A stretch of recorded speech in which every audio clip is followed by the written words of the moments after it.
Sofia? Welcome to our conference. So, stage is yours. Thank you.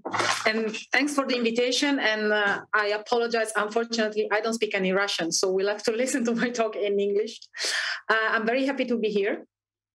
And I will talk to you about the work we've been doing on using oneAPI on our use cases at CERN. And I would like to stress the fact that this is really just an example of how we use AI in our field. But I think it's a very good demonstration of what we are planning also to do for the future. So let me first start with a brief introduction of CERN. CERN is probably today the largest experimental facility for fundamental research. It's an international organization founded in 1954. The core of our lab is the Large Hadron Collider, which is an accelerator of 27-kilometer length, the circumference. So you see here a drawing showing its size with respect to Geneva Airport Strip. Together with the accelerator, we have 4 main experiments, so 4 main detectors that collect data from the particle collisions. We are talking about thousands and thousands of scientists that come to do their research here at CERN from basically institutes all over the world. So the LHC, the Large Hadron Collider, is also a big data facility in some sense. We have, of course, most of our data that is related to results from the experiment. So a few years ago, end of 2018, when the last big run of the LHC stopped, we had more than 300 petabytes of data, so pure collision data that was stored in our data center for processing. But of course, there's also large engineering infrastructure that is needed to do all the studies. So the accelerators themselves are a very big complex, and they produce also a large amount of data for monitoring and optimization. And that is also true for our computing infrastructure.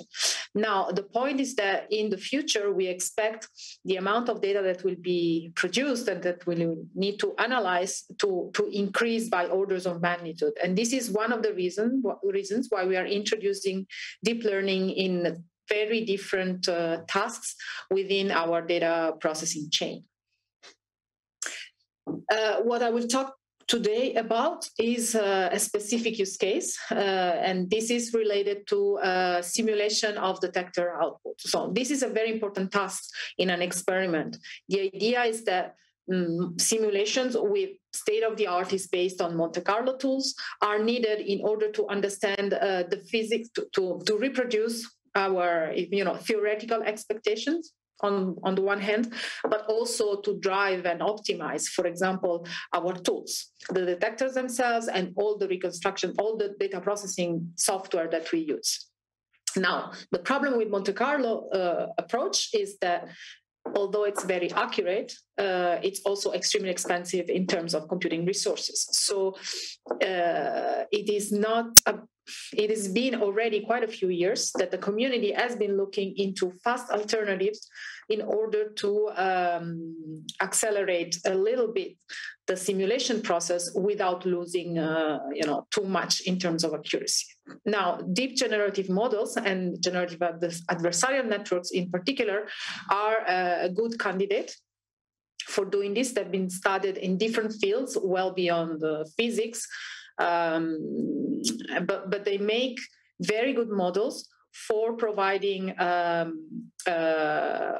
flexible and fast simulations of our detectors. Now, in order to do that, there are a few constraints that we have. And we need to make sure that we are able to do fast trainings of our models, and we need to be able to allow also fast inference. You can imagine that if we can prove that we can generate and simulate our data very fast, we don't need to store it anymore, and we can reserve storage to use it to store the collider's data. Now, I will not go into the details of what generative adversarial networks are. The key idea here is that we are interpreting the output of our detectors as three-dimensional images where each one of the pixels in the image represents some physics quantity, in particular the energy that a particle deposits within these detectors at any given sensor, so in different points in space. And we are using generative adversarial networks to reproduce these energy patterns. Now, the GANs are are complex structures, and the model has evolved with time, has become also more and more complex. What we are actually using for simulation, so after training has completed, is just one of the networks that compose the GAN system, the generator. So here I show you the generator architecture that we use in our use case.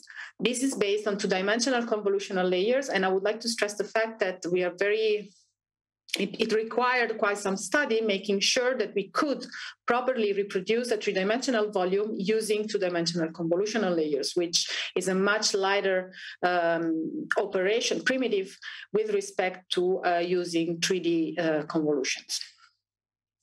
Overall, we are talking about models that are relatively small. If you compare those to, models that are well known, typically, for example, for NLP problems, we are talking already about orders billion parameters. Here, our models are extremely optimized, and we can do very well with around 2 million parameters. Now, what we tested was quantizing the generator networks after training. So we did all our training process using FP32. This is already actually a simplification with respect to what's done for Monte Carlo simulation. In the default, the standard for us in that case is FP64, so it's double precision, but we train our model in single precision, and we tested the performance quantizing the model using int8. As you know, this is a very important aspect. Most of the new hardware architectures, provide functionalities and have optimized performance for reduced precision data representation. And this is we need to understand to which extent we can use this in our use cases.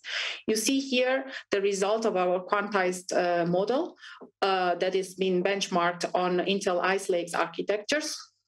And it's impressive the throughput that we can measure, and it's best. You can see different configurations with respect to the hardware.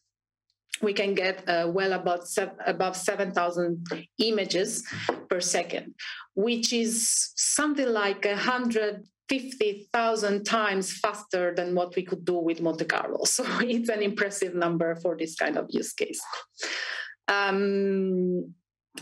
Of course, another aspect that it's extremely important and that we cannot forget is the effect that this quantization process can have on the physics, of the description of the physics. Now, it is interesting the fact that the Intel neural compressor tool can do the quantization by taking into account already the accuracy, that we want to keep. So the operations, the whole quantization process is optimized in such a way of keeping as high as possible specific accuracy metrics that we defined. So in our case, this was a relatively simple figure of merit that we chose. It's a mean squared error that is calculated as comparing the result of our network to the Monte Carlo output for some specific physics quantities. And this is what we took into account during the whole process. You see it listed in the bottom, in the table at the bottom. And I also show it's just an example. Some of the plots some of the histograms that we built in order to verify that the quality of the generated samples stays high. We actually check a total of, it's going to be about hundreds of histograms that we actually need to check. But those I put here just to give you a feeling of what it means. So we were able to compare what's in red, which is standard GM4, means Monte Carlo, to the result obtained by the float 32 representation of our network, and in green the int8. And you can see that the results are very good too. Now, I would like to conclude. We were very happy to verify that the Intel neural compression tool could allow us to run inference in low precision without losing accuracy. This is something, as I said, that was absolutely not a given because Monte Carlo is usually run in double precision, so you can imagine the difference. Overall, the GAN inference step was accelerated by a factor higher than 3, which is very good, which brings us our acceleration with respect to Monte Carlo to factors that are or were not imaginable some years ago. And before concluding, I just wanted to thank all the team that actually worked on this, that made this possible. And we are talking both about people from CERN, but especially our colleagues from Intel. So thank you. Thank you, Sofia. Thank you, Sofia. It was a very interesting presentation. Thank you very much. I'm glad that your results are so beautiful, so great.